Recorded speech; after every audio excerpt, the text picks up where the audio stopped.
সুপ্রিয় শিক্ষার্থী বন্ধুরা, সবাই কেমন আছো? আশা করি সবাই ভালো আছো। আজকে আমাদের উপসর্গ পাঠ 4, আর এর আগে উপসর্গ পাঠ 1, 2, 3 আলোচনা করা হয়েছে। আশা করি 1, 2, 3 নিয়ে কারো কোনো সমস্যা থাকবে না, কারণ যেভাবে বোঝানো হয়েছে যদি মনোযোগ দিয়ে দেখা হয় তাহলে অবশ্যই বোঝা যাবে।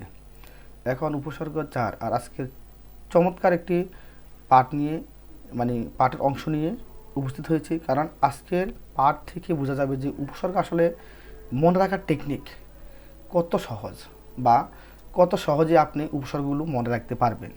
এবার এটা হাই স্কুলে পরীক্ষা হোক, অথবা আপনি কোনো সরকারি চাকরিতে অংশগ্রহণ যখন করবেন তখন পরীক্ষায় যে এমসিকিউতে যে প্রশ্নগুলো আসে, এই ক্ষেত্রে এটা বিরাট একটা ভূমিকা রাখবে আজকে যে ক্লাসটা।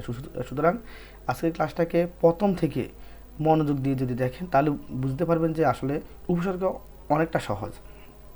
আচ্ছা, তো প্রথমে দেখিনি আজকে উপসর্গের পার্ট 4 অংশে কী নিয়ে আলোচনা হচ্ছে। প্রথম হচ্ছে উপসর্গ 3 প্রকার। উপসর্গ 3 প্রকার। তো উপসর্গ 3 প্রকার: বাংলা, সংস্কৃত, বিদেশি। এই 3 প্রকার: 1 বাংলা, 2 সংস্কৃত, 3 বিদেশি। আজকে আমরা শুধু বাংলার যে উপসর্গগুলো আছে এগুলো নিয়ে আলোচনা করব।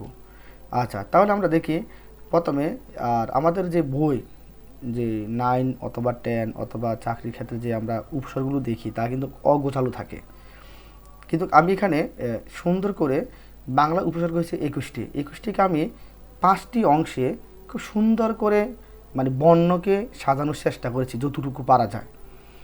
আশা করি আপনাদের সবার এটি কাজে আসবে এবং খুব সহজে শিখতে পারবেন, তবে একটু সময় দিতে হবে। আপনি যদি একটু সময় দিয়ে শিখে নেন তাহলে সহজে শিখতে পারবেন। তো প্রথমে দেখি আমরা কতে 4টি, মোট 21টিকে আমি সাজিয়ে দিয়েছি এখানে সিরিয়ালে। তো প্রথমে দেখি আমরা প্রথমে যে অজাতীয় বর্ণগুলোকে আমি, অজাতীয় যে উপসর্গগুলো আছে অবর্ণ, প্রথমে অবর্ণ আছে এরকম যে উপসর্গগুলো আছে তাকে আমি এক সিরিয়ালে সাজিয়েছি। যেমন আপনি অনা, অগা, অজ, এই 4টিকে দেখেন, লক্ষ্য করলে সবগুলোর সামনে অ অ অ অ। আচ্ছা, আর দ্বিতীয় সবগুলো আমি আ সাজিয়েছি। যেমন আ আ আ আ, মানে এখানে 4টি আ আছে। যেমন প্রথম যদি খটে পড়তে পারি আন, আপ, আর। তবে চমৎকার যদি আপনি শিখে নেন, যেমন আমি এটাকে বারবার পড়াশোনা করার পর বা দেখার পর এইভাবে সাজিয়েছি এবং শিখতে খুব অল্প সময় লাগছে, কারণ আমার মাথায় রাখছে অ আ, অগা, অজ, আ আন, আব, আর, ইতি, উন, কদ, কুনি, বি পাতি, ভর, রাম, সহসা, সুহা। আপনি খুব সহজে শিখে নিতে পারবেন। তো সুতরাং এখানে যে ইতি, উন বা উনা, এখানে এখানে 2টি আছে, তবে 2টিকে ব্যবহার করা হয় কদ, কু, নি। আর ঘতে 4 নম্বরে বি পাতি, ভর, রাম, আর এখানে সবগুলোকে একসাথে আনা হয়েছে স, সা, সুহা।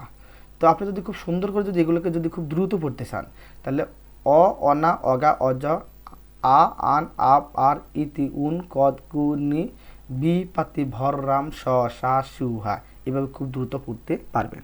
আর এখানে একটি নোট দেওয়া আছে, বাংলা উপসর্গ বাংলা শব্দের আগে বসে, কারণ এগুলো বাংলা উপসর্গ, আর এগুলো যে শব্দের পূর্বে বসে শর্টকাটে বুঝে নেবেন ওই শব্দটা বাংলা শব্দ, কারণ বাংলা একটা শব্দের পূর্বে বাংলা উপসর্গগুলো বসে। তো আশা করি উপসর্গ পাঠ 4 বুঝতে পেরেছেন। ধন্যবাদ সবাইকে।